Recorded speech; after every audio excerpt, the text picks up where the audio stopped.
تو اس پہ وزیر اعظم عمران خان نے کافی اپریشیٹ کیا، خوش تھے کہ شہباز شریف صاحب کو بقول ان کے وہ فرار ہونا چاہ رہے تھے، نہیں ہونے دیا۔ اس کے بعد ہوا یہ ہے کہ ایک تو بات انہوں نے کہی کہ جناب ان کو چیلنج کریں آپ کورٹ میں، اور نہ صرف کورٹ میں چیلنج کریں بلکہ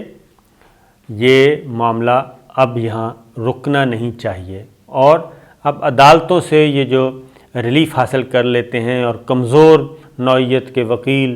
پروسیکیوشن کی طرف سے جاتے ہیں، یہ معاملہ بھی اب بند کریں، یہ چیپٹر بھی کلوز کریں، اور اب جو اپیلیں فائل کرنی ہیں وہ خواہ ہائی کورٹ میں کریں یا سپریم کورٹ میں کریں، ان اپیلوں میں اچھے قانون دان لے کے جائیں، تگڑے قسم کے، جو کہ عدالت کو مطمئن کریں اور عدالت کے سامنے بہت مؤثر انداز میں حقائق سامنے رکھیں کہ جناب ریکارڈ یہ کہہ رہا ہے، اور ریکارڈ کے مطابق یہ اتنی منی لانڈرنگ ہے، یہ ساری چیزیں ہیں، یہ سارے ثبوت ہیں، تو یہ سب کچھ ہے، تو پھر جناب یہ سارا معاملہ پھر ان کو ریلیف کیوں دیا جاتا ہے؟ تو عدالت کو جا کے مطمئن کریں گے ہم، یہ فیصلہ ہوا۔ اور اس کے لیے نیب نے بھی اور تھوڑا سا زور پکڑا ہے۔ پھر ایک اور عمران خان صاحب پرائم منسٹر نے ایک کام اور شروع کر دیا ہے، اور وہ یہ ہے کہ نیب کے بجائے اب زیادہ ایف آئی اے کو تگڑا کیا جائے، کیونکہ ایف آئی اے بہت جلد رپورٹ پیش کرتی ہے اور تیز رفتاری سے انویسٹیگیشن کرتی ہے۔ وہاں پہ وہ نیب کی طرح، نیب آرڈیننس کی طرح یہ نہیں ہے کہ پہلے اپلیکیشن آئے گی، پھر انکوائری ہوگی، پھر انویسٹیگیشن ہوگی، پھر آگے جا کے وہ ایک پورا روڈ میپ۔ شوگر کا بحران آیا، شوگر بحران میں بھی ایف آئی اے کی کارکردگی ہے ہمارے سامنے، تو لہٰذا آٹا فلور والا آیا، انویسٹیگیشن ہو رہی ہے، تو یہ ساری چیزیں اب ایف آئی اے کو سونپی جائیں گی، نمبر 1۔ نمبر 2، نیب نے بھی اب تھوڑا سا حوصلہ پکڑا ہے، تو وزیر اعظم عمران خان نے واضح طور پہ ثبوت دے دیا کہ عید کے بعد مجھے رزلٹ چاہیے، اور ہم شہباز شریف ہوں یا باقی لوگ ہوں ان کو اب باہر نہیں جانے دینا، کیونکہ یہ باہر جاتے ہیں، برطانیہ ان کو اپنا سرکاری مہمان بنا لیتا ہے، یہ واپس نہیں آتے، اور اگر شہباز شریف صاحب چلے جاتے ہیں، وہ جتنا عرصہ بھی باہر رہیں گے، کیونکہ انہوں نے عدالت میں یہ کہا ہے کہ جب ڈاکٹر مجھے اجازت دیں گے میں واپس آ جاؤں گا، تو اگر یہ باہر چلے جاتے ہیں تو سارے کے سارے مقدمات جو احتساب عدالت میں چل رہے ہیں وہ ساری پروسیڈنگز رک جائیں گی، تو پروسیڈنگز رک گئیں،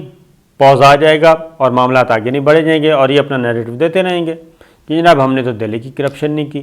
ہمیں تو ضمانت مل گئی، ہمیں تو لاہور ہائی کورٹ نے یہ کہہ دیا ہمارے حق میں، تو یہ ہائی کورٹ کا کندھا بھی استعمال کریں گے، اور ہائی کورٹ کی ججمنٹس کو اپنے حق میں اس طریقے سے بھی استعمال کریں گے۔ لہٰذا عید کے بعد وزیر اعظم عمران خان ایف آئی اے کو انہوں نے کہہ دیا جناب کہ آپ دانت تیز کریں اور بڑی بے رحمی سے یہ انکوائریز اور انویسٹیگیشنز کریں، اور یہ ساری چیزیں آپ بھی اپنے اختیار میں اپنے ہاتھ میں لے لیں۔ اس کے بعد نیب نے کیا کیا ہے، وہ کہتے ہیں کہ ایک تو ہے کہ آسمان سے گرا کھجور میں اٹکا، دوسرا وہ کہتے ہیں کہ گئے تھے ریلیف حاصل کرنے، بلیک لسٹ سے نام نکلوانے، الٹا ان کے نام ای سی ایل میں ڈالے جا رہے ہیں۔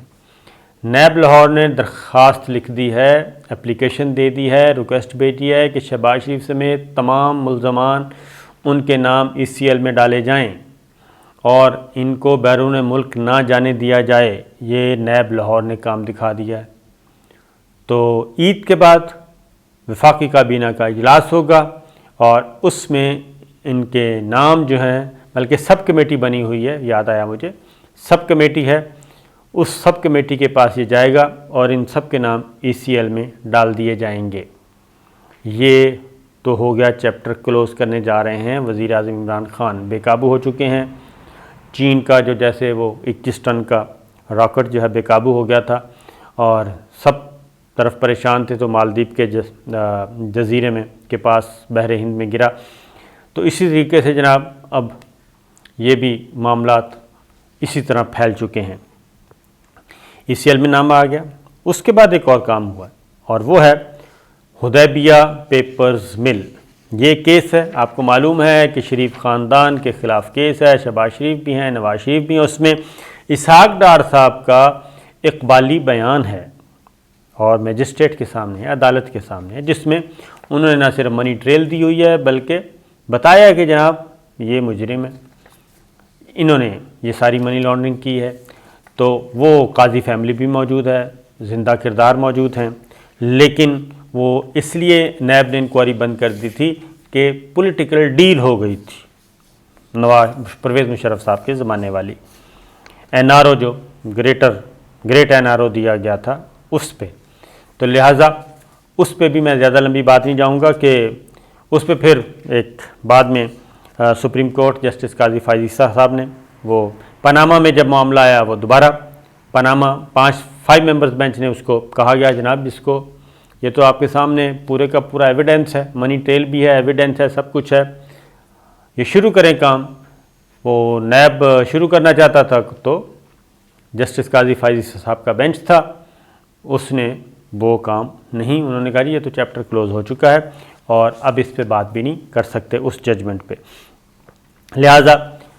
عمران خان صاحب نے ایک اور کام بھی کیا اور وہ یہ ہے کہ عید کے بعد، اگین میں بار بار کہہ رہا ہوں، عید کے بعد ایف آئی اے کو یہ انکوائری دے دی گئی ہے، ان کو بھیجی جا رہی ہے کہ اس کو جناب نئے سرے سے نیا کیس تیار کریں، نئے سرے سے تمام بینک اکاؤنٹس موجود، بینک اکاؤنٹس کی ڈیٹیل موجود، منی ٹریل موجود، اسحاق ڈار صاحب کا اقبالی بیان موجود، ملزمان موجود، اور جن لوگوں کے ذریعے منی لانڈرنگ ہوئی، جن اکاؤنٹس کے ذریعے ہوئی وہ بھی موجود، لہٰذا یہ کام شروع کر دیں۔ تو یہ کام شروع ہونے والا ہے بلکہ ہو چکا ہے۔ پھر ایک اور چیز بھی ہوئی اور وہ یہ ہے کہ اب شہباز شریف صاحب کہہ رہا ہوں، وزیر اعظم عمران خان نے ایک اور بھی ہدایات دی ہیں شہزاد اکبر صاحب کو اور وزارت قانون کو کہ جناب اب یہ کام نہیں ہونا چاہیے کہ وکیل جو ہیں وہ کمزور ہیں تو اس وجہ سے ہم اپنے عدالت کو مطمئن نہیں کرنے پائے، نہیں، اب آپ وکیلوں کی ضرورت ہے تو اچھے وکیل لے کے جائیں۔ تو یہ ایک تو کام ہو گیا جناب کافی تیز۔ اس کے بعد اگلی وہ ہے ہماری فوجی قیادت، army chief general Qamar Javed Bajwa, وہ بھی کافی زیادہ متحرک ہو چکے ہیں اور متحرک اس طریقے سے کہ بہت زیادہ تیزی سے تبدیلیاں آ رہی ہیں، افغانستان کی صورتحال بہت بگڑتی جا رہی ہے اور افغانستان ایک ایسا طوطا ہے جس میں امریکہ کی بھی جان ہے، برطانیہ کی بھی جان ہے، چائنا کی، روس کی، ہمارے عرب ممالک کی اور پاکستان، ایران، سب کی اس میں جان ہے، کیونکہ وہاں پہ کچھ بھی ہوگا تو یہ سارے ملکوں کے مفادات تو ہٹ ہوں گے۔ یہ پاکستان کا پڑوسی ملک ہے، پاکستان جو کہ ایک سٹیبلٹی کی طرف جا رہا ہے، سیکورٹی کے اعتبار سے خوشحالی کی طرف بھی جا رہا ہے اور الحمدللہ ہم 9/11 کے آفٹر شاک سے نکل آئے ہیں، دہشت گردی کے خلاف جنگ والے آفٹر شاک سے بھی نکل آئے ہیں، تو اس لیے یہ کافی کنسرن ہے۔ تو بہت امریکہ ہو، برطانیہ ہو، روس ہو، چائنا ہو، ایران ہو، سعودی عرب ہو، ان سب کی نظریں ہمارے GHQ کی طرف لگی ہوئی ہیں، army chief general Qamar Javed Bajwa اور ہماری افواج پاکستان ملٹری قیادت کی طرف کہ جناب افغانستان میں ہمیں پاکستان کا کردار چاہیے، پاکستان کردار ادا کر بھی رہا ہے۔ تو اسی لیے افغانستان، سعودی عرب میں بھی یہ موضوع ایک اہم ایجنڈا تھا، افغانستان کا معاملہ، تو لہٰذا فوری طور پہ آج بھی کل برطانوی چیف آف ڈیفنس، سادہ زبان میں آپ کہہ لیں کہ برطانوی فوج کے سربراہ نے ملاقات کی جنرل نیکولس نے GHQ میں، اور اس کے بعد پھر آرمی چیف کا وزٹ ہوا کابل کا، اشرف غنی سے ملاقات، عبداللہ سے ملاقات، DGISI جنرل فیض حمید ساتھ موجود تھے۔ تو اس میں بھی افغانستان کا جو اس وقت ایک طرف غیر ملکی فوج انخلا ہو رہا ہے، دوسری جانب وہاں پہ حالات دن بدن بگڑتے جا رہے ہیں، دن بدن کیا بلکہ لمحہ بلمحہ بگڑتے جا رہے ہیں، سیکورٹی کی صورتحال بہت زیادہ خراب ہو رہی ہے، دہشت گردی کے حملے بھی ہو رہے ہیں، حادثے ادروائز بھی حملے ہو رہے ہیں، لڑائیاں ہو رہی ہیں، جنگ ہو رہی ہے، تو یہ بھی چیز ایک ہے۔ تو یہ بھی ہمیں ذرا نظر رکھنی چاہیے کہ جناب